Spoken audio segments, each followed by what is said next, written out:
It was a warm, quiet afternoon. My sister stepped outside to grab a small package from the front porch. She was barefoot, still in her casual home clothes, not expecting anything unusual. But two men suddenly appeared at the end of the driveway. They walked quickly toward her, wearing cheap polo shirts with a printed HOA logo and plastic badges hanging around their necks. Their expressions were serious, almost aggressive. One of them spoke first, claiming they were with the Homeowners Association. He said they had urgent reports of property violations and needed immediate access to our yard and garage. My sister frowned, confused. We didn't have any scheduled inspection, and she had never seen these men before. She told them she wasn't comfortable letting strangers in. That's when the tone changed.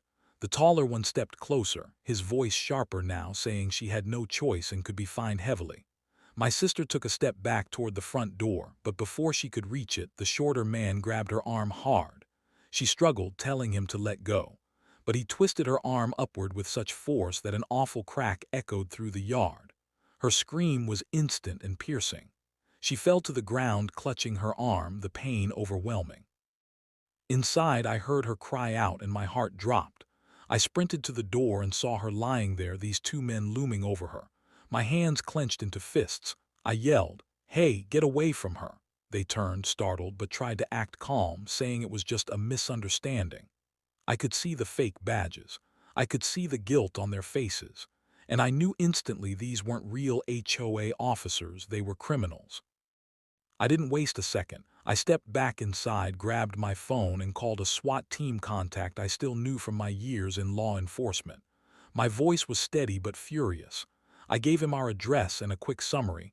Two males, posing as HOA, assaulted my sister, likely armed. He didn't ask questions. He just said, "We're moving, 3 minutes." Those 3 minutes felt like an hour. I stood at the window, watching the men pace around, whispering to each other like they were debating whether to run. I kept my sister behind me, telling her to breathe, telling her help was on the way. Her arm was swelling fast and her face was pale from the shock. Then in the distance I heard it, the low, growing roar of multiple engines. My pulse spiked. Within seconds, 3 black tactical vehicles came barreling around the corner, tires screeching as they stopped in front of our house. The doors burst open and out came heavily armed SWAT officers, moving in perfect sync, rifles up and voices commanding. "Hands now," one shouted. The two men froze for half a second before one tried to bolt toward the street. Bad move. He didn't get more than 3 steps before a SWAT officer tackled him hard to the asphalt. The other man dropped to his knees, hands trembling above his head. Both were on the ground within seconds, cuffed tight and pinned under boots.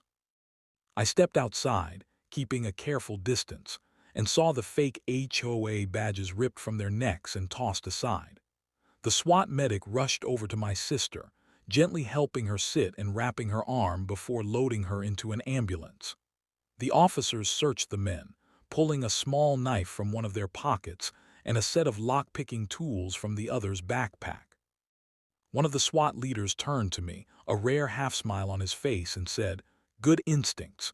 You saved her from worse."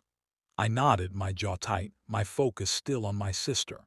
As they hauled the men away, I felt one thing crystal clear: nobody lays a hand on my family and walks away free.